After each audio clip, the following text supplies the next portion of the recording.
how are you doing? This is Joaquin. Thank you for tuning in our radio, TV show, Your Life with Joaquin and Billy. Hi, Billy, how are you doing?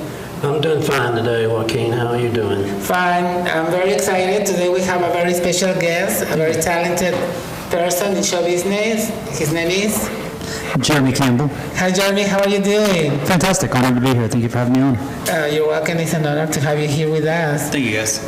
So tell me a little bit about your career, please. Yeah. My career. So, well, right now, my career is mostly focused on photography. I own a photography company called 13 Film Productions. My background comes from film directing, and I got into photography as a means to just strictly get better at directing. And from that, I just started developing more and more of a passion for photography, and I have an amazing supportive wife who just is my absolute best friend. And she really pushed me and supported me, and opportunities kept coming up. So since early last year, I have been full-time running my own company as a photographer. And things have just kind of consistently gotten better. I recently took over a group of small business owners that's been around for a few years called Around Arlington Business Networking, and I got elected as the president for that group. Now that I'm doing that, that's given me an opportunity to kind of support other business owners and help them get their brands out there and start growing their companies. And then we use that as a fundraiser drive for Alliance for Children, which is a nonprofit organization that I'm really deeply involved with and have a strong passion for. So it's all kind of worked out really well. Been able to use photography as a way to help my local community and get more in the charity work. So it's been pretty awesome. Oh, congratulations. Thank you. You've been very busy then. Yeah, it's been pretty crazy. Tomorrow, we have, obviously, our meetings are every Friday. We have a guest speaker named Daisy McCarty, who's an amazing author.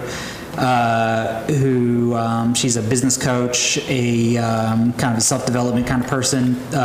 She's helped me a lot early on in my career when I first started launching the whole photography thing. Mm-hmm. She'll be our special guest speaker tomorrow, and then after that I have a photo shoot, and in the evening I'm photographing a wedding. So yeah, it's been pretty nonstop. I did take the day off today though to hang out with the wife because that's the most important thing I can do.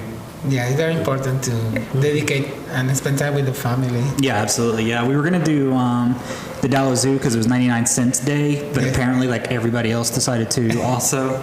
So it was like parking down the road. People were walking down the service road, down the freeway to get to the zoo.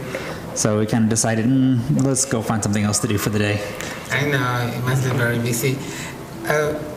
And about the association with the people that you're working now, anybody can come and be in this meeting? Absolutely. So we have to pay a price? No, we keep it totally open and free. It's also non-exclusive. It's non-exclusive. A lot of different groups are exclusive. So let's say, for instance, if you are a salesperson and you work in the insurance industry, you would be the only person in most groups that would be allowed to be in there from that industry. In our group, everybody's welcomed.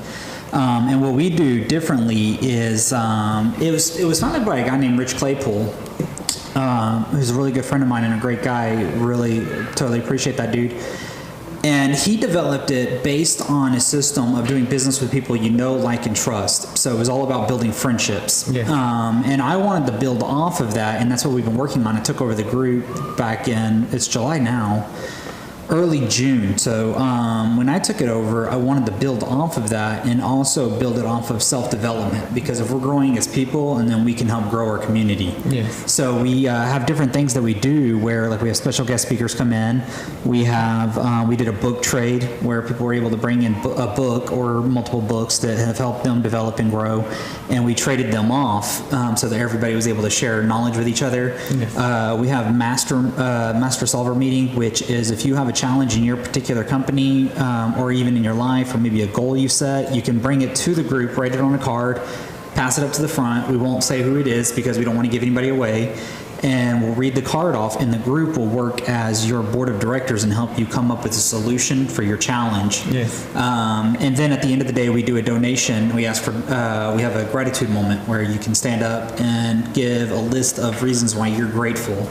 And then if you know, because you're grateful, you need to give back. So we ask for a donation, and that money is given directly back to Alliance for Children. So since early June, we have been able to raise, I think off the top of my head, almost $400 for Alliance for Children. So it's been really awesome. You know, that's very important what you're doing to work with these children and help them out. What are the ages? Well, Alliance for Children, what that is, because I don't know if you guys didn't show up last year. Chaz was there. Last year we did a 80s party at Fox and Hound. My company did. Yes. And we were raising money for Alliance for Children, and I've been involved with them ever since then. And what it is whenever a child, a baby, a teenager is entered into CPS or they're entered into the criminal system because of abuse or neglect of any type, Alliance for Children steps in and they offer free counseling. They help the families. A lot of times, like I'm on the kids crew, and a lot of times babies, especially whenever they're taken from their family because of abuse or neglect, and they have to stay at the hospital for an extended amount of time, obviously the nurses are spread thin. They can't get around to all of them. Yes. So they send people like me to go and sit with the babies and everything. So it is really funny to see the looks on the nurse's face when the human bulldog comes walking in with the mohawk and the horror movie t-shirt to hold the baby. But it's been spectacular, and it's been a huge blessing for me. And like I recently sat with a 3-year-old. I can't give too much information, names or anything, or conditions, but he was really hilarious because it was I accidentally showed up during his nap time. And the nurses were like really big on it's his nap time. You can stick around, but he's got to take his nap. Yes. So he wanted out of the bed and kept trying to get up out of the bed. So they told me, well, you can rock him. Well, this kid's a really big, lanky kid. So here I am trying to rock this kid. And he kept saying, how long? And I'd look up at the clock and say like 15 minutes, 10 minutes. And he kept translating it as 2 minutes. Yes. So everything would be 2 minutes. So yeah, because he just wanted to hurry up and get up. So yeah, it's been pretty, yeah. So you must like children then also. Yeah, actually, before I was a photographer or a filmmaker, going way back, I was actually a storyteller. And I used to volunteer at different libraries and events doing like one-man plays for kids.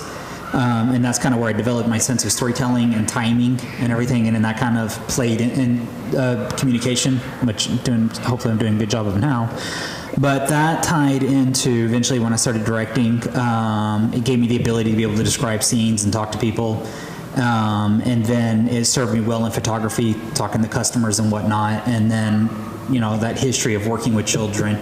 So yeah, children's, it's always been something that really means a lot to me. And I think one of the things is that what people don't really recognize is it's kind of abuse and neglect is actually something that a lot of people, it's a major issue that's way more prominent than people realize. And it's something that people would rather just not look at and kind of pretend it's not happening.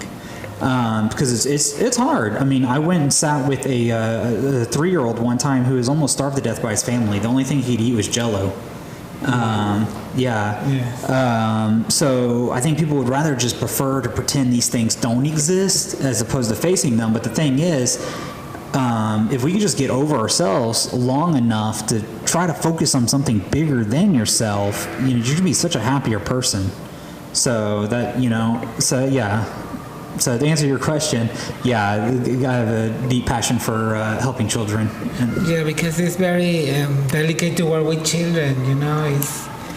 You have to have the patience, you have to have the love, the understanding. It's always kind of come easy for me. I think I'm still a child myself.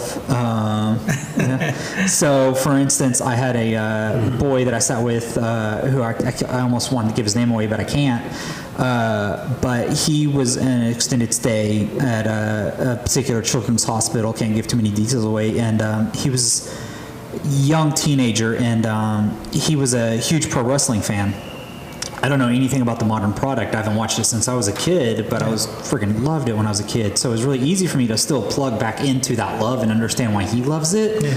And I had some old DVDs that are now his because I never got them back, but it's cool. I forgive him.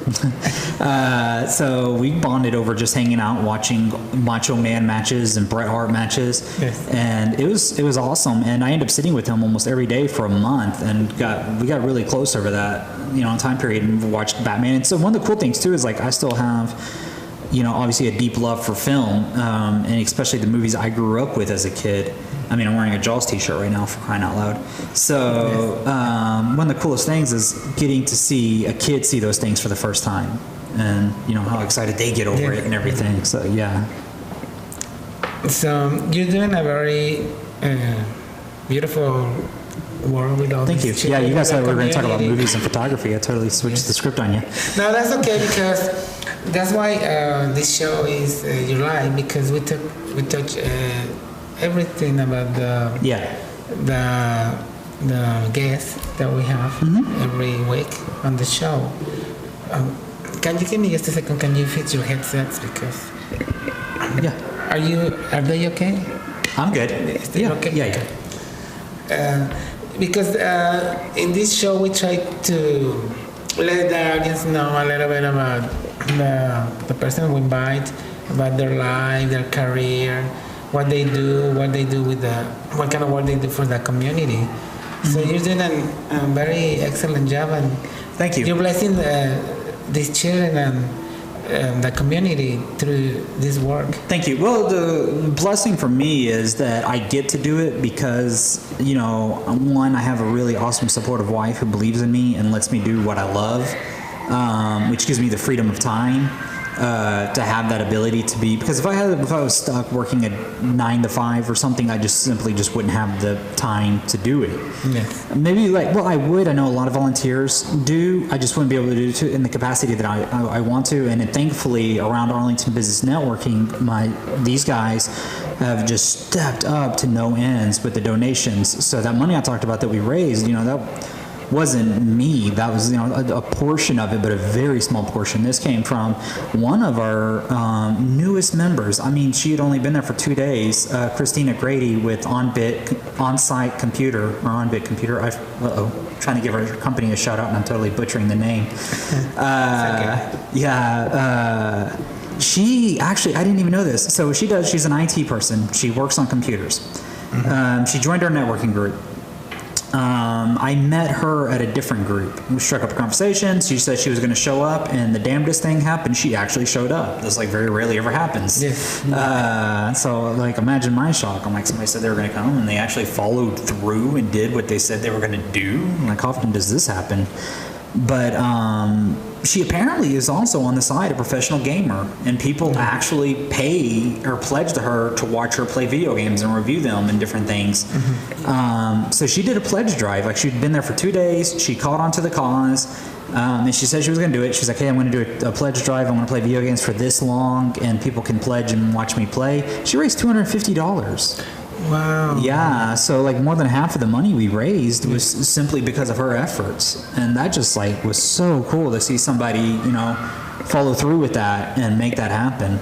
So in other words, I'm really grateful because I've been surrounded by really good people who have taken the lead and ran with it and are following through. And so to be put in a position so that to be able to have around Arlington Business Networking as a platform and have my own business as a platform and everything. So really, I'm just thankful and blessed to just be in a position where I can actually do this and then have these kind of people around you. That just means so much, the quality of people that surround you, So anybody can come and collaborate with you, if they have a talent, for example, singing, dancing. Well, I don't necessarily. Comedy, can they come and? Yeah, if they want to pay me, shoot I'll film them. As far as collaborations go, I'm always looking for new people to collaborate on different things. I have I'm trying to think. It seems like recently I edited a video for a customer. His company provides trips to Israel, the tour of the Holy Lands. So I was able to collaborate with him on a customer basis, but that's what I do in my business is this pure collaboration. Unfortunately, I think I could do better financially, and sometimes I think this, if I had more of a cookie cutter style, and I was able to say to families or to customers, if you look at my work, this is what we're going to do. You know what I mean? But if you ever take the time to look at my work, you'll notice everything's always different. Because I shoot according to that person. And then future collaborations with that. Yeah, if something comes up and it's a really cool person and we hit it off and everything, and they have an idea that I really like, Absolutely. Usually, you know, it motivates me a little bit more whenever I can guarantee my wife that certain things are going to get paid. Yes. And then with the models I work with, if you look through my work, you'll notice there's very few. It's a lot of times it's the same people repeated. Yes. And the reason being is because collaboration in photography is such a personal expression and an experience that trying to blanket the world with and try to work with everybody under the sun is, you know, you're going to get a lot of bad experiences. And so to me, like, the people who inspire me are particular people who I know, I like them, I trust them. And so I might hear a song and like early in the morning and it triggers an idea and I start thinking about this person. And then I see an image and then it's like, okay, cool. I want to get hold of that person and bring this image to life. Like, for instance, back through my work, if you go to 13th Elm Productions on Facebook and you look back through there's a photo shoot. I think it was titled 50s Romance, because or something. I think that was it, or One Night. It was a really cheesy, terrible title.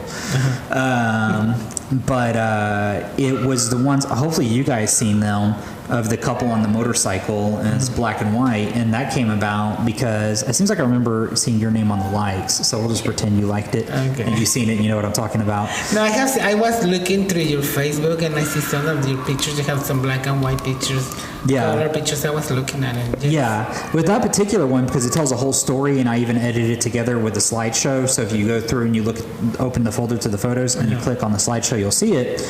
That came about because, one, there's a model named Stephanie Campbell who is not related to me. It's really creepy because people keep saying, like, oh, I've seen those pictures you did of your sister. And I'm like, man, I'm not trying to take pictures of my sister like that. That wasn't my sister. What kind of pictures were they? No, she was totally clothed and everything. No, but what were they asking you that? I mean, was she wearing a bikini or something too revealing? What was it? Well, they think she's my sister because of the last name. Love her like a sister. She drives me crazy like a sister. But she's a fantastic makeup artist and a great model and just super sweetheart. But the photos, to go back to the story, and I'll say what kind of photos they were. It was early morning. I wake up about 5 a.m. I'm weird like that. I got to be up at 5 a.m. I got to be at the gym at 7, then like first meeting at 8 a.m. I try to keep things like really tight and disciplined. Like you guys asked me to do this at 6. I was like, oh, that is so not my schedule. No. But I was listening to Chris Isaak music. It was early in the morning. I'm getting my day started, and I was listening to the album Heart-Shaped World. And Chris Isaak is the man. The dude's just such a brilliant songwriter. And I started thinking, man, it's like a really cool black and white shoot in high contrast on a classic motorcycle. That would be awesome. And started thinking of the story, and like started thinking of Stephanie for it because she's got a very particular look. And I was like, I want to do something that is Chris Isaak meets Elvis meets the 50s meets early 90s. So very classic romance, a couple on a motorcycle on a hot summer day, like a young couple, just that young love where you think it's the person you want to be with for the rest of your life, and you'll do whatever it takes to be with them until you meet the next person. I wanted something that kind of really captures that, because that's always the best, you know, like being 19 and thinking, this is it, this is the one, and then turning 20 and be like, oh, I don't even know what I've seen in you. But that moment where they're the only person on earth. So text Stephanie that like right there on the spot, and she got back with me and we did the photo shoot. So the photos are a couple like in the 50s meet, kind of like you see the start of the encounter, and you kind of see the story progress. She does have her clothes on, but we did get her down to a bra. But I wanted to keep it tasteful. I wanted it to be super sexy, but very tasteful, and really super happy with how those came out. So that's a story about like, you know, somebody that I really like, and then like coming up with an idea based around them and collaborating with them on something. So you're very creative. Thank you. Yeah. But I always say my money comes from my creativity. So it's like if I feel myself getting out of balance, like and too much negativity coming into my world, I have to shut it out, because that starts shutting off the creativity. And once the creativity stops going, and then the money shuts off. Yes. And so because you can't really collaborate with a customer on a photo shoot, or even go out and find new ways to network and promote and find new customers when all you're thinking about is like this thing that somebody posted on Facebook or what so-and-so said, and like, I can't believe they're voting for him or her or whatever else. And then like, so the next thing you know what I mean? Yes. So you try to keep it positive and like just nothing, like good energy coming in, because you gotta have that creative force going. A lot of people, it's crazy because a lot of people, I was thinking about this earlier, they like that, and they get a lot of creative charge from that. Like I was thinking about this off subject, but Patrick Swayze was like that. He was a dude who, and he admitted it, man, he loved shouting matches. Like he loved being on set and fighting for his ideas and like slamming his hand on the desk and threatening to walk off the set. And it's like, oh my God, dude, homeboy, I can't roll like that. Like, I mean, and it worked for him. And I was thinking about that because you've seen it in his performances, because he was always like right there on the brink of like, you know what I mean? Like he was a very extreme actor. So like when you think about him, like in The Outsiders, and the way he approaches his brothers and the relationship, he's always just like, he's the big brother you're scared of, because he's going to like, hit you at any time, but he loves you passionately, and that's the only reason he's going to hit you. And he was like that in Ghost, how desperately he's trying to talk to Demi Moore and everything. So I was like, that's awesome, man. That worked for that guy. It just doesn't work for me. But this guy had a lot of passion for acting and the roles he was into it. Oh yeah, man, and it worked for him. So he has to be very creative with his character. Yeah, and I mean, and if it works for you, by all means, do what you got to do. Whatever gets you into that creative space. For me, it's like, it's weird because like most people, like being creative is staying up late, and it's brainstorming all the time, and taking in a lot of caffeine, and like the constant. I can't do that stuff, man. It's like, to me, it's bed at 11 o'clock, awake at 5 a.m., in the gym at 7 o'clock. It's structured. It's like, the more discipline you have, the more freedom you can have. So you're a very disciplined person your life. I try. In all the areas of your life. Excuse me? In all the areas, you're very disciplined. I try. That's the goal, because I feel like the more discipline you have, and I haven't always been this way. Last year I was not like that at all. It kind of came from trial and error, and even now getting better with it. But it works for me, because the more disciplined I can be, the more and the more responsible I can be, the more freedom I can have. So if I go to bed early and I wake up early, that's the more day I have, and that's more energy that I'm going to have. I'm not going to randomly crash out at the wrong moment. If I eat the right foods, that's, again, you're going to keep me physically in balance, which is going to help fuel me spiritually and mentally, and it's going to give me the resources I need. So if I say no to one thing, that might look like I'm cutting off freedom, but indulgence isn't freedom. Does that make sense? Yeah, I understand. Yeah. So it works for me. I mean, like, I don't try to push that on everybody, but it's crazy because so many people trade in their freedom thinking that it's freedom, but it's just indulgence. So they say, well, I got freedom. No, you got indulgence, because, okay, you have freedom to eat whatever you want, but you don't have the physical freedom to do whatever you want. You know what I mean? Yes. Yeah, you have the freedom to sleep all day, but now you don't have the freedom of day to go out and live your life. Of course. You have the freedom to spend all the money you want, but now you have creditors and people coming after you. So it's like, you practice discipline so you'll have freedom. And you have to play smart. How you do everything in your life, because we are the architects of our own lives. So true. If you make mistakes, and if you don't have a good foundation, a strong foundation, you're gonna fall down. But if you got a strong foundation and you set your goals straight, what you want, you're gonna get it. Yeah, that's really important too, is having a vision. And an understanding, and also, but it comes back to what you said a second ago. You talked about that foundation, and that's so true, because I'm a firm believer, if you don't know who you are, and you don't know what you stand for, and you'll fall for anything. Yes. And that's not to like push any kind of religion or anything like that, but like when I hear people say something, they'll say, well, that's that self-help guru, positive thinking type thing. And that's perfectly fine, but you've got to believe in something and have it rooted in something, because that's your perception is going to become your reality.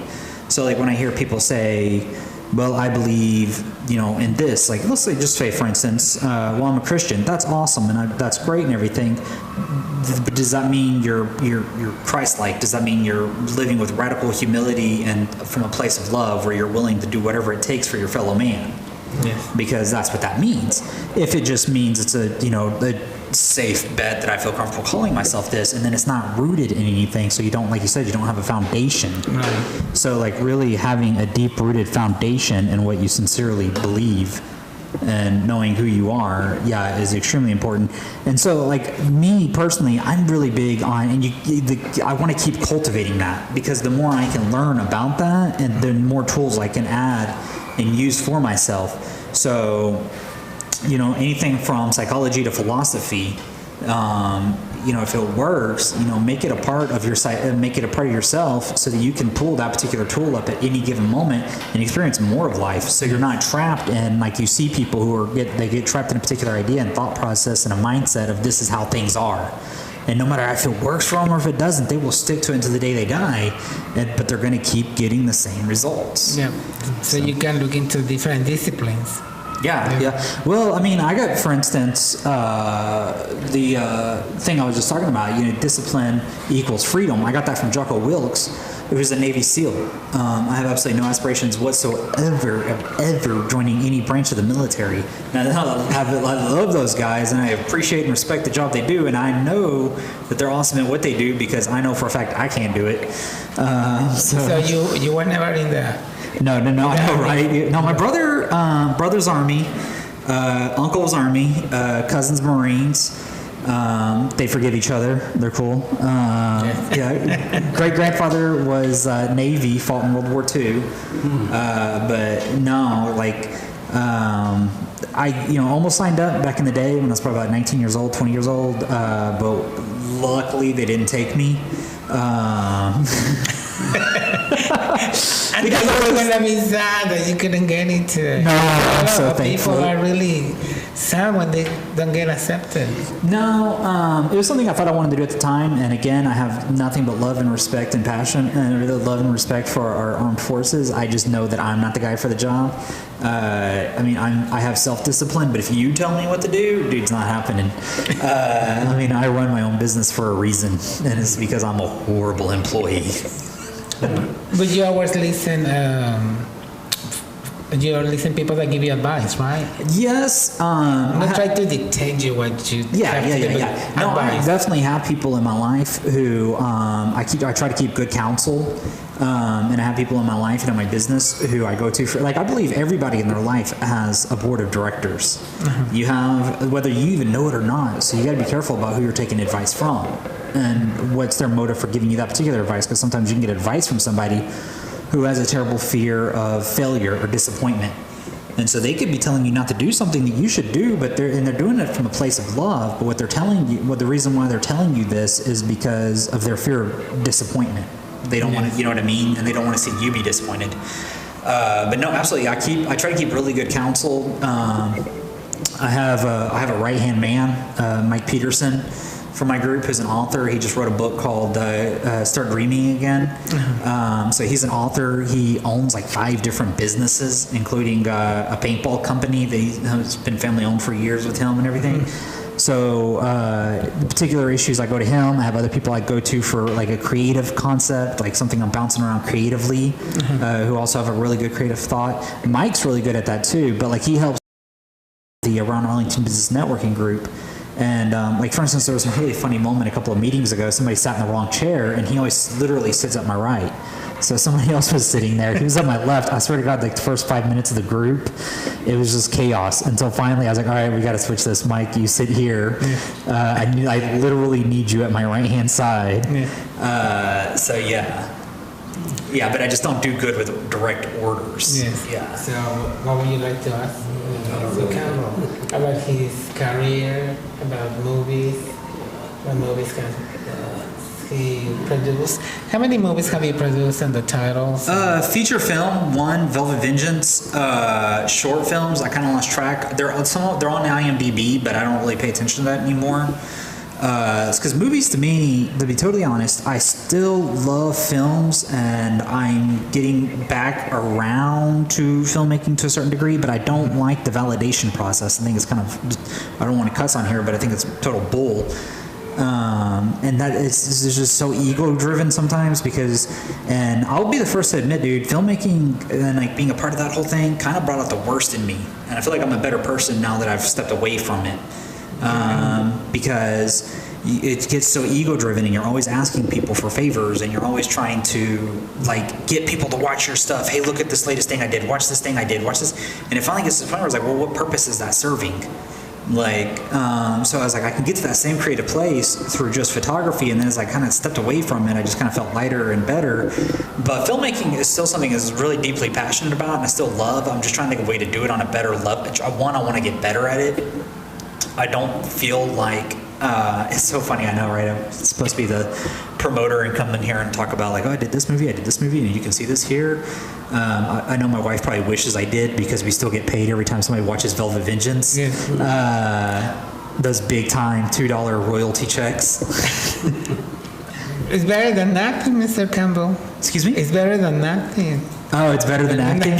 Yeah, dude, no, like right now I'm shocked. I'm like, you just keep breathing, Jeremy. You can do this. You're in front of a camera, but it's going to be okay. I always joke that I became a director and a photographer so I could be behind the camera. It's like, I can't stand being in front of the camera. So you cannot be an actor. I hate it. You get nervous. What happened? It's just not my scene, dude. It's so awkward. I don't know where to stand, and it's really funny for me. Like, and so it's like, I know a lot of great directors, they take acting classes because they want to have a better idea of what it is the actor's going through. And I'm like, dude, if I had the slightest idea of what they were going through, I wouldn't even be able to ask them to do anything. I would just be like, hey, I'm sorry, man. Let's just call this a day. I know this sucks. This is hard on you. It's hard on me. Let's just go home. So I'm like, it's better for me not to know what the actor is going through. So you like to be a director? I really do. I love directing. What is that you like about it? What is being in control? I'm just kidding. Well, that is one thing, being in control. But what is it? Collaboration. The script, the story. Whenever it's on and it's really working, it's the collaboration. That's the coolest feeling. Is whenever you're really all like you will. It's so weird. If you want to make friends and enemies really fast, get on a movie set. Because it brings out the best and the worst in people. Like everybody's personalities just kind of go to 10. But when it's really working, it's being locked into that creative process where everybody's working together and you're really seeing something come together. As far as the technical aspect of it, my strong point has always been in my framing. I've always been really good at storytelling through the camera and finding the right angles to tell the story.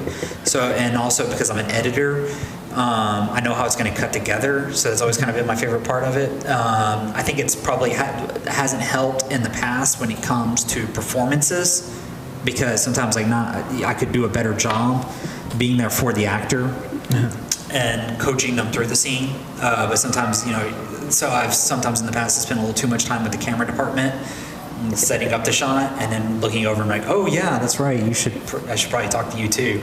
But the last project I did, I directed a proof of concept, which I haven't done anything with yet.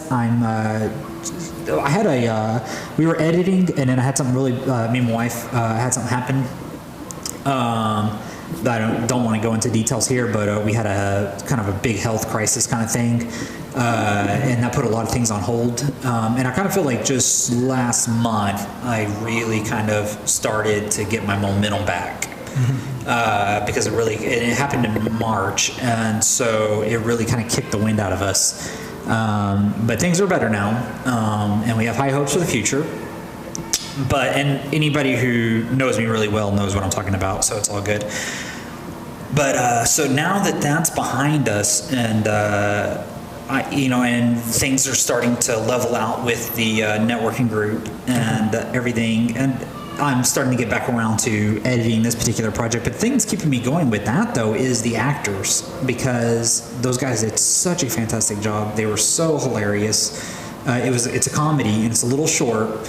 and it's untitled, but the short itself is a scene from the feature film and kind of condensed down into a short film. And the scene is, it's two desperate teenage boys. They're 13 years old. It is their summer break, and on the first day of their summer break, they are casting for their first movie. And they're trying to make a horror film, and they're going to put it into this film festival. They have delusions of grandeur of how amazing this is going to be. So they've turned their parents' garage into their production office. So they have all their movie posters hung up, and the old family couch is drug out and everything. And the absolute worst of the worst show up for this audition. Like, Troy Randall Smith is in it. I don't know if you guys know who he is. I know Chaz does. He's a great voiceover actor, and he plays a dude named Ron Starr, who's an actor who named himself Ron Starr because he's a star. And his big claim to fame is he won the Junior Community Acting Award. And they ask him, junior? And he's like, so it was 30 years ago, but who's counting? So it's like, and the school bully shows up and wants a part in their movie, even though, as they put it, you flushed my head down a toilet. So that one was a lot of fun. And there was a time where, man, it's because I've gone through such a huge change lately. And took such a huge step away from directing, I was actually kind of contemplating just calling up the actors and their parents, because it was all a young cast, and telling them, like, hey, I don't think I'm going to finish this because this happened and everything. But then I was like, after I started watching the footage, and it was the behind the scenes footage, and seeing those kids just cracking up. And like the funniest thing was, we didn't have they keep kicking it when they kick people out of the garage. You'll see the dramatic, like, Evil Dead reach for something really fast shot. And it's the garage door opener. And then all of a sudden the garage door starts shutting. You see the actor just kind of standing there wondering what just happened. It's because they're just kicking people out of their production office. Well, we didn't have the garage door opener. So I had a grip stand by, and they would hit the button that was mounted on the wall to get the door open and shut. And we had to use a stud finder, like you're looking through the walls with a stud finder for the garage door opener, because we didn't have a prop. So these kids, they were so freaking hilarious. Two 14-year-old boys, Austin and Jackson. They would take this thing, and they'd start waving it over themselves, and it would beep, and he's, oh, look out, it found a stud. That's so funny. It seems that you have a lot of fun working with these kids. Oh, they were fantastic. I don't want to go on record and say, this is my favorite cast ever, because that's unfair to everybody else I've ever worked with, and it's all relevant to the experience and everything. But they really were, though, a great cast, and just really sincerely sweethearted kids, and they are so freaking talented. And the thing about it is, I was kind of taking it one step at a time. So with this project, so I told myself, I'll do it if the right actors come forth. So I'll put out a casting notice. If I don't get the right actors with the right experience and the right look, I'm not going to do it. I put it out, and these kids start coming forward, and they look exactly like what I wrote. And then it's like, well, can they act? I go into the meetings with them, and all of these kids are stinking SAG. They're going out to LA to shoot this show. Like, one of them right now is in Chicago shooting and doing a thing with, I forget the name of the improv group out there, but it was the same improv group that the Saturday Night Live spun off from. She's out there working with them right now. Other one was just out in LA doing something for Disney, and so when I started interviewing them, I was thinking holy crap, dude, these kids are so far out of my league. I was just kind of they're gonna find out I'm a fraud. I don't know what I'm doing. So tell me, when you see somebody that comes to the castings for the movie and they read the script, how do you know they are the right person for this type of character, for the movie role that you're looking for? What are the characteristics that you look for? The looks, the height, honestly, voice? more than anything, attitude and personality. If somebody comes in and they don't look anything like the character they're auditioning for, if they have a good personality and a good work ethic, and they're an honest, sincere person that's going to bring positive energy, I want them on my set. So even if they don't get the role, I'll try to find something in the future to work with them on. I'll try to find somewhere to place them. If somebody comes in and they're really entitled and they have a bad attitude, and they don't even know the script, they just know their lines, and it's did you read? They don't even know what they're reacting to, because they didn't even bother to read the other lines. I don't care if they look the part. I don't care if they have like all the experience in the world. If they're passionate about promoting themselves, usually that's what those kind of guys are. They're not about promoting the project. They're about promoting themselves. I don't want them on my set. I don't want them to ruin that experience. Especially now, because it's like I don't have to do this. You know, photography pays my bills. I have some great opportunities and get to do all these things I'm so passionate about and I love with community service and different things. So it's like if I do something, it's gotta be for a good reason, and it's gotta be something I really want to do. So it's gotta be a good experience. So if somebody's gonna come, like I said, and I've made that mistake in the past. I'm not gonna name names or nothing, but you know, bringing the wrong people on board because, like at one point I brought somebody on board because I could tell that they were being difficult, but my thought process was it must be me. So I was like, if I'm a really good director, I can work with anybody. So I got to win this person over and prove that I'm a good director, you know. Yeah, that didn't work. Well, that happens sometimes, you know, because a lot of people are in this business because they say they want to be famous, they want to be rich, but that's not the reason why you want to be in this business. That's like, I mean, for me, I don't. It's like buying a cruise liner because you like the water. It's like you're taking on a whole lot for a whole little nothing. So it's like if you really think you're going to be rich and famous from this, and then, you know, a quicker way of doing that nowadays is just do something really stupid and post it on YouTube. Injure yourself, put it on YouTube. I don't know if you'll get rich, but you'll get famous. So. Certainly. Yeah, but when you get into this business, it's because you want to leave something from you into the film, into the movies. Yeah. You want to live different lives, different characters. You want to be a policeman, you want to be a husband, you want to be the boyfriend, you want to be a killer, you want to be whatever. Yeah, no, absolutely, yeah. And that's always, when I hear that, that's always a good answer. Mm-hmm. Just because that's, like I said, somebody who's going to experiment and try different things and all of that kind of stuff. So, like, when you go into a casting call, Joaquin, let's turn the tables on you. Okay. So you make you all nervous because now you're going to start putting on your actor's hat. What do you look for in a director? Because I think actors need to get better at saying no. Well, I look for the script. Not being hateful about it, No. but you know what I mean? Setting Yes. some boundaries and setting a standard for themselves. Yeah, but what I look is into the script and something that I'm gonna like, even if it is a little part in the movie, but I want to have my personality into the character as well. I'm gonna be this character I'm playing, but it's gonna be a little bit of me also. Mm-hmm. You know, but I'm looking for a person that knows what he's doing, because a lot of times you can find people that just started in this business and they want to be directors, and they don't even know how to work the audio, the camera. They might have a very expensive camera, but they don't even know how to work it. They don't even know how to set the tripod or stuff like that. But you just cut my Achilles tendons when you said audio. I'm like, oh God, audio. You know, there are many factors involved. Yeah. Absolutely. Like, there needs to be a certain level of technical expertise because you need to know what you're asking people to do. And you got to know why they're doing that. Yes. So I totally understand that. Yeah. So good communication ability and being able to translate. Because I think that's like the worst. I feel so horrible whenever I'm a director and I'm just about to call action and the actor says, "What is it we're doing?" I never blame the actor for that. That was totally my fault.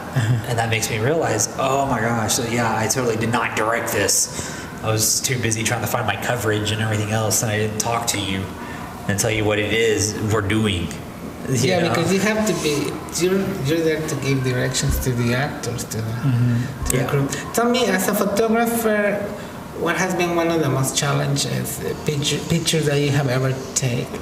Somebody that have asked you something very difficult to take pictures under the water, or no, I haven't done that, but I did do. What has been something hard to work with? As hard would just be certain particular customers, maybe. rambunctious kids, which is fun. Because I try to. It's not in there. That's shampoo. This also doubles as my gym bag, but sorry for all that in the background. That's okay. I got something. Here you go. But that would be challenging is your choice because I shoot on location and I try to shoot people as they are. I'm sorry, all this conversation and stuff. But I pulled that one out because that wasn't a challenging one. That was just a very fun one. That was one of the most fun shoots I did. I did that one very recently. This Brittany Lee was a model I worked with a few times. And that particular shot was a little challenging because if you look at the water and everything. Yeah, it's the water, it's the background, it's the makeup. Yeah, but if you notice, because I had to set the shutter speed at a particular rate to get that water just like that, and we had to do that so many times because she's got to pop up out of the water, and we've got to get the water shaped in a particular way. Let me show you to show this to the audience. Yeah, go ahead. You can see, this is the picture that we're talking about. It has some challenges. It's the if you go to 13 Film Productions, you can see the whole set of photos. Right here, you can look at it. Describe what you did in the picture, please, Mr. Yeah, what it is she's popping up out of the water in a swimming pool, and I was trying to set the shutter speed at a particular rate so that the water, and we wanted to get the water to cascade over her in a particular shape and style. So the challenge there was trying to direct her in a way so that the first shot it was and also trying to rack focus and hold focus at the same time because she's moving and I need her a particular focal point and I wanted a shallow depth of field, so that means that I've got my iris opened, and so focus is slipping left and right, but it doesn't feel challenging at the time because we were having so much fun. But then and laughing about it, it's because looking at the outtakes, okay, that one's no good, because look at that face she just made. She was very serious, but she was kind of happy, but oh yeah, she did a great job. Yeah. As a photographer, you have to work with the lighting. You have to make sure that the lighting is right, especially when you're outside. Yeah, and I still get nervous before every shoot. It's so crazy. No matter how many times I do it, I still get nervous. So tomorrow I'm doing, for a customer, I'm doing a wedding. I'm freaking nervous.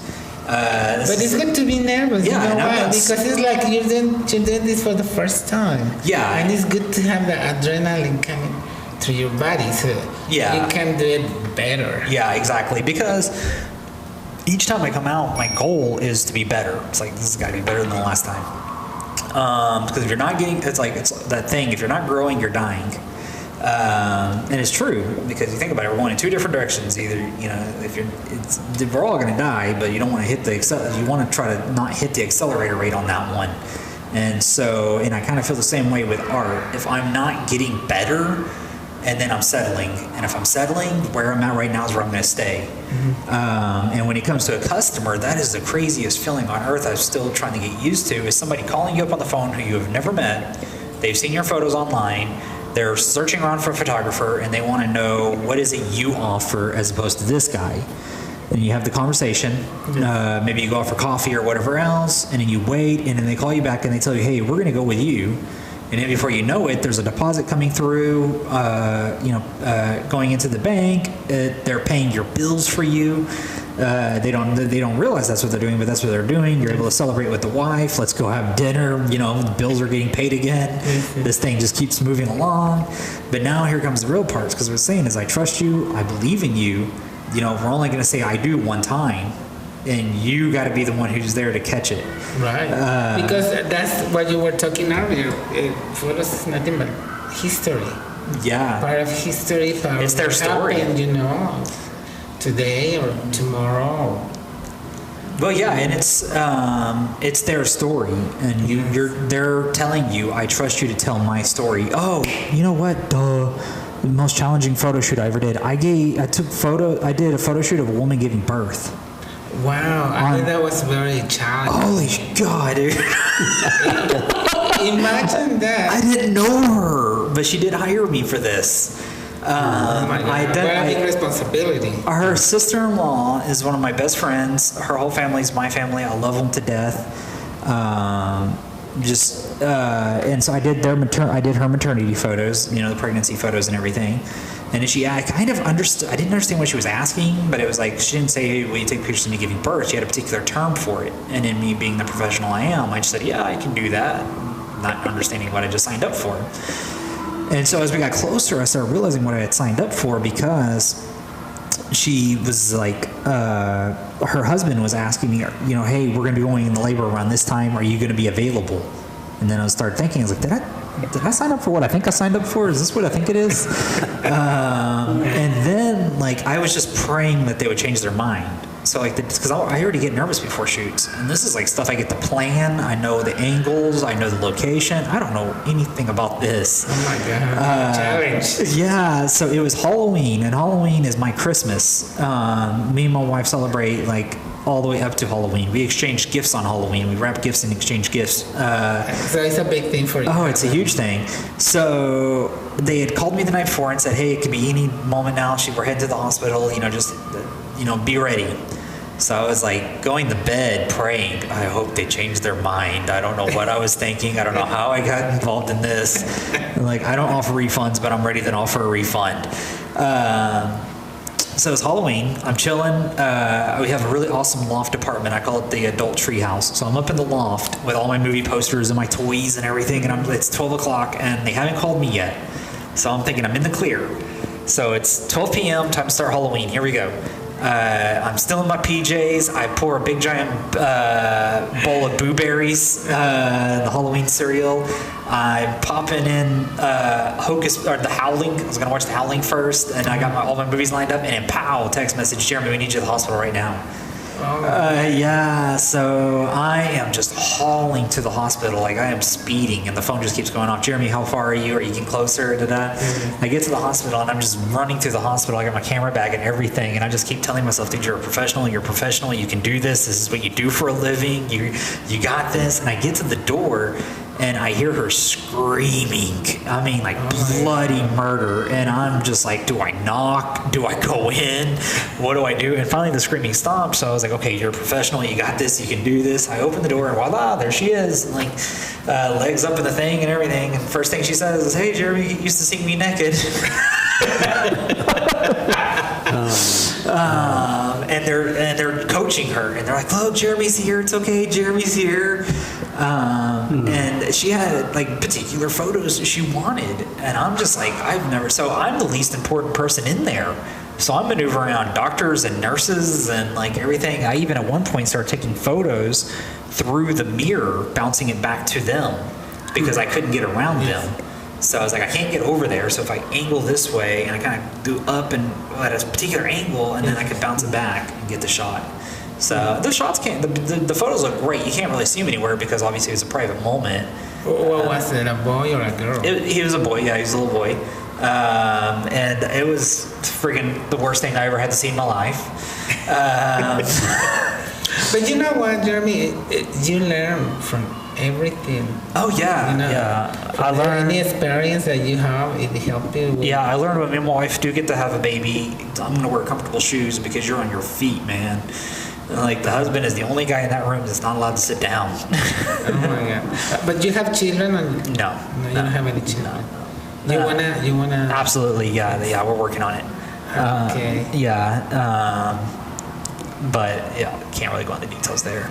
No, that's okay. I was just out of curiosity because you were with children. Yeah, no, absolutely. Yeah, kids are. Do you like kids? At least a kid. Yeah, at least a kid is definitely on the horizon and something that we've been hoping for a while. So you have brothers and sisters? Yeah. I've got a brother and two sisters. A little sister, my baby sister Angela, who I don't really see a whole lot of because she's a delirious nomad. She just kind of wanders the world and kind of comes back around whenever she feels like it. Last time I seen her was at her wedding. She married her girlfriend who she's been with since they were 14 years old. Wow. Yeah, that was awesome. I was like, holy crap, you guys have been together forever. I hope it's just not one of those couples, they've been together forever and then they get married and that's that. That's when it ended. Where are you from? Are you from Texas? Yeah. Where in Texas? Everywhere. I had a single mom. And we were uber poor. I guess I can't really say uber poor anymore because that makes it sound like you're so poor you're using Uber. Super poor. We were extremely poor. Poverty. Homeless most of the time. Lived in homeless shelters and whatnot. So we moved around a lot. So I spent a lot of time in bouncing back and forth between Fort Worth, Arlington, and Johnson County, and kind of all around Johnson County. But you know what? Chaz is waving at you. But you know, when you go through life and you don't have what you need, you learn to be a stronger person. Absolutely. To reach your goals. Yeah, and absolutely. That's something that I admire in people. Thank you. Well, I'll tell you this really quick. One thing I did recently the other night was I keep a journal. And I highlight my days and goals and did you achieve what you were looking to do that day and everything. And I just thought, and I did it. I wrote a letter to myself, and the letter was to my 14-year-old self. So the one that dreamed of being a movie director, who dreamed of being a photographer, marrying this particular type of girl and living in this kind of house and doing all these things. And I was just kind of telling myself, my 14-year-old self, dude, you did it. Like, you've arrived. You're 32 years old, you're physically fit, you have a mohawk, and you run a business. It's like the greatest thing ever. See, God bless you right there, and you reach your goals. Yeah, and now it's kind of like, let's see what else we can do. Yes. You know? Well, Jeremy, I was very happy and Billy to have you here on our show. Do you have a website where they can visit? Yeah, you can find me on Facebook through 13th Elm Productions. You can also find me at wix.com/13th Elm Productions. My photos are up there. You can book me from there. And then eventually there'll start being some more movie stuff eventually kind of filtering back up through there. Well, thank you, Jeremy. It was a pleasure. Would you like to say? And thank you, Chaz. Thank you for coming, Jeremy. Thank you, Billy. Very interesting. Thank you for coming and sharing. I get that a your lot. work, It's very interesting. It was very enjoyable. Thank you. This interview was very enjoyable, learning a lot from a professional photographer. Thank you, Jeremy. And thank you to all my audience and to all my friends in New Jersey, New York, Texas, in Mexico, all my fans from YouTube, Twitter. I really thank you for watching and tuning our TV radio show, Your Life with Joaquin and Billy. See you next week. God bless. I love you.